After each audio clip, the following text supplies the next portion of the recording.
Kemudian saksi, apakah saksi mengenal seseorang yang bernama Harun Masiku? Kenal. Bisa dijelaskan Harun Masiku ini profilnya siapa? Apakah dia kader atau bagaimana prosesnya sehingga bisa menjadi kader di PDIP? Saya dikenalkan Pak Harun ini saat momentum pencalekan. Pada saat apa? Momentum pencalekan. Pada tahun? Tahun 2009. 2019 apa 2019? 2019. 2019. Oke. Nah, di situ saya tahu dia itu kader baru. Oh, di situ saksi mengetahui dia kader partai. Karena saya nggak pernah kenal sebelumnya. Nah, pada saat itu apakah Pak Harun Masiku itu juga caleg untuk pemilu pada tahun 2009 itu? Ya, caleg. Caleg ya. Itu di dapil mana sepengetahuan saksi? Saya pas dikenalkan di info saat itu bahwa dia caleg di Sumsel 1. Di dapil Sumsel 1 ya. Ya. Nah, oke. Sekarang pertanyaan saya kepada saksi. Siapa yang mengenalkan, di mana perkenalannya, dan dalam rangka apa perkenalan pada waktu itu? Yang memperkenalkan saya itu Doni, saudara Doni. Doni Tri Istiqomah. Ya. Nah, apa yang disampaikan Doni Tri Istiqomah sehingga saksi harus dikenalkan dengan Harun Masiku? Jadi saat itu Doni cerita kepada saya, karena setiap hari saya bareng sama Doni.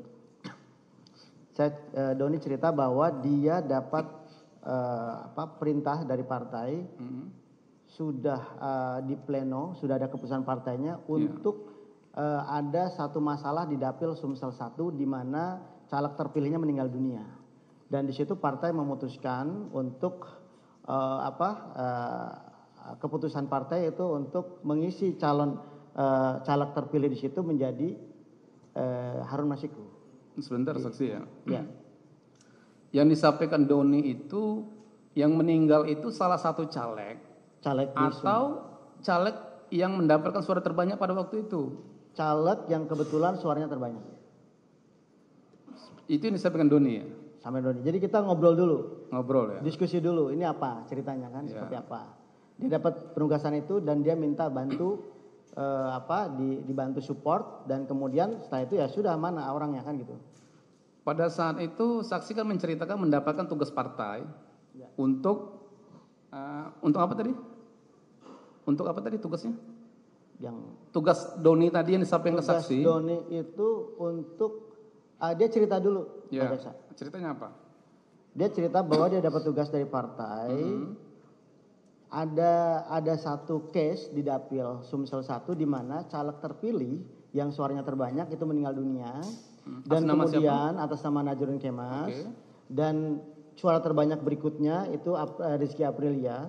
Kemudian dia diminta bantu untuk menyusun sebuah fatwa yang diajukan kepada Mahkamah Agung untuk supaya suara caleg terpilih yang meninggal ini diserahkan ke partai supaya partai punya otoritas memberikan surat itu kepada siapa sesuai dengan keputusan partai. Nah, di situ dia bilang bahwa sudah ada keputusan pleno Harun Masiku yang ditetapkan menjadi caleg penggantinya.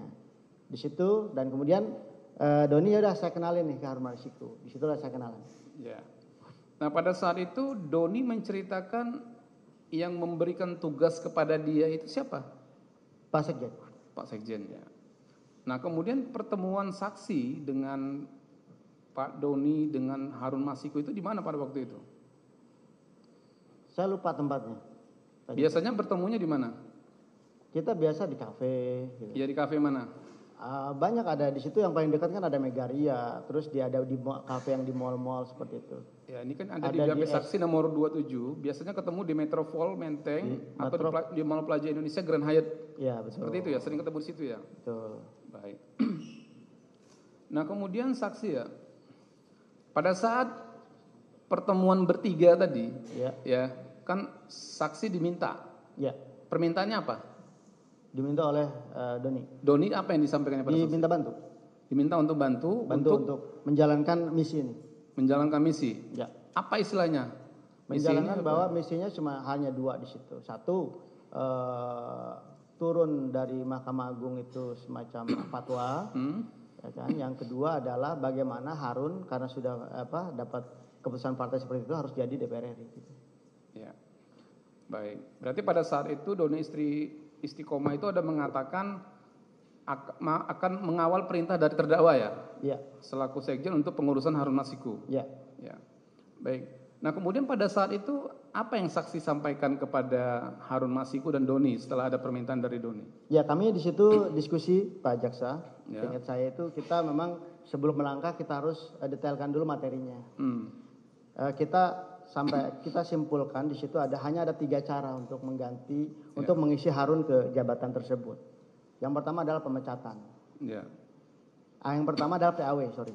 Okay. Nah di PAW itu untuk melakukan pergantian antar waktu dari Rizky kepada Harun, jalannya tunggal, hanya pemecatan sebagai anggota dan itu tidak mudah.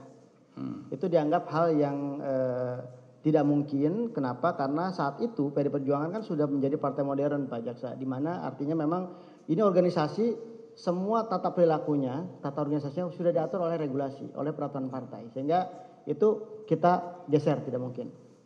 Yang kedua lewat jalan normatif.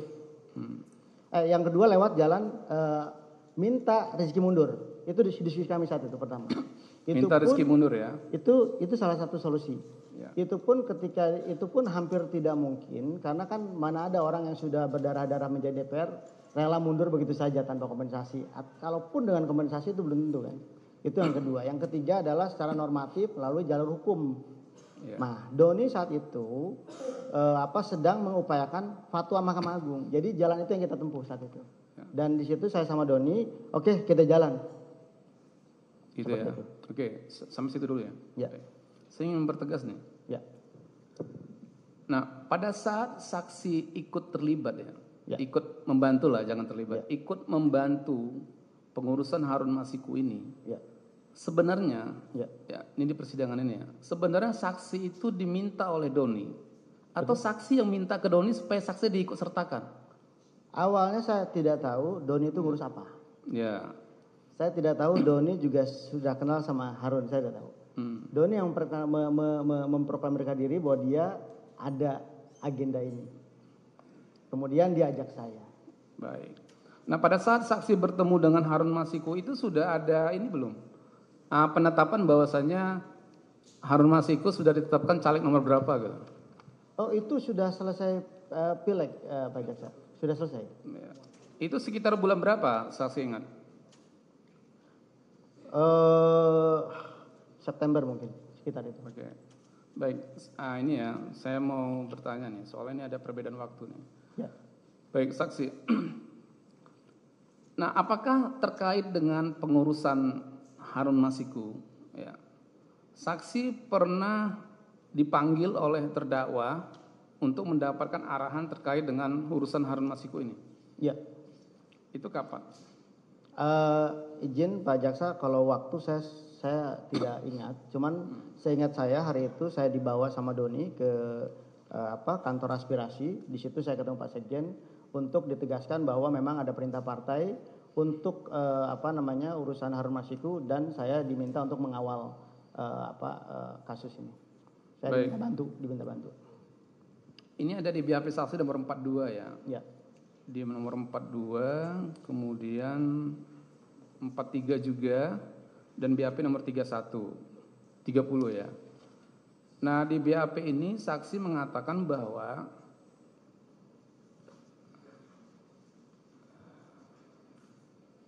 baik.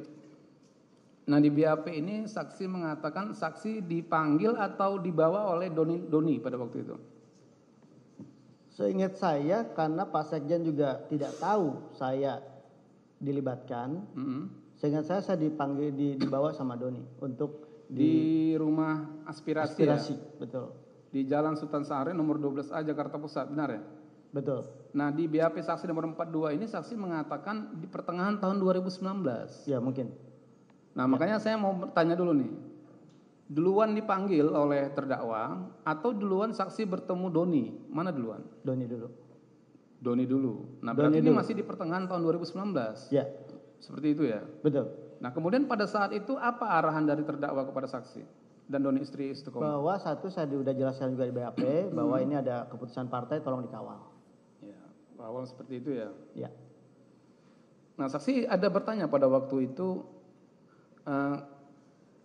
kenapa harus Harun Masiku gitu?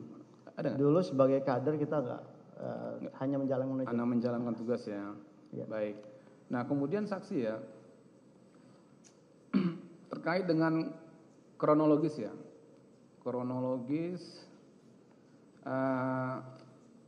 upaya untuk pengurusan Harun Masiku kan seperti itu ya. Jadi kan saksi sudah menjelaskan panjang lebar nih.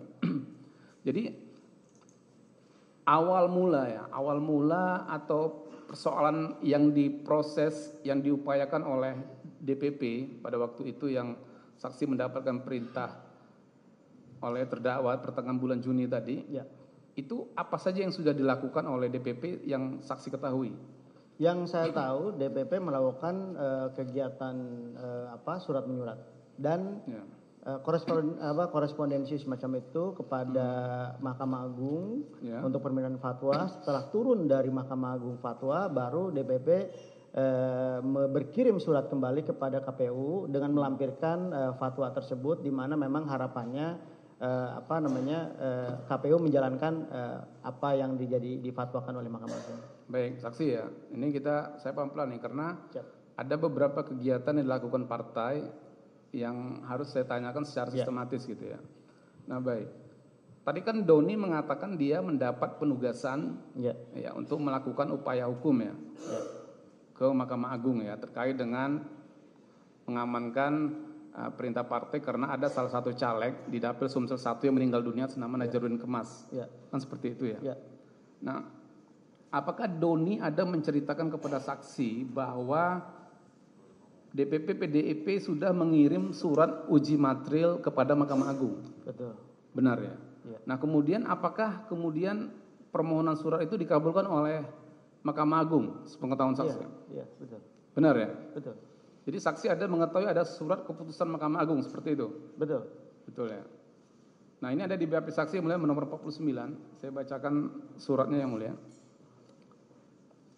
Di BAP nomor 49 ayat 2, saksi menerangkan bahwa pada saat itu Mahkamah Agung mengeluarkan surat keputusan Mahkamah Agung nomor 57P /Hum/2019 yang berisi bahwa suara atas caleg yang meninggal dunia di Dapil 1 Sumsel seluruhnya suaranya dikembalikan kepada partai pengusung yaitu PDI Perjuangan. Betul. Dan partai dibebaskan untuk memberikan suara tersebut kepada caleg yang dianggap terbaik oleh partai.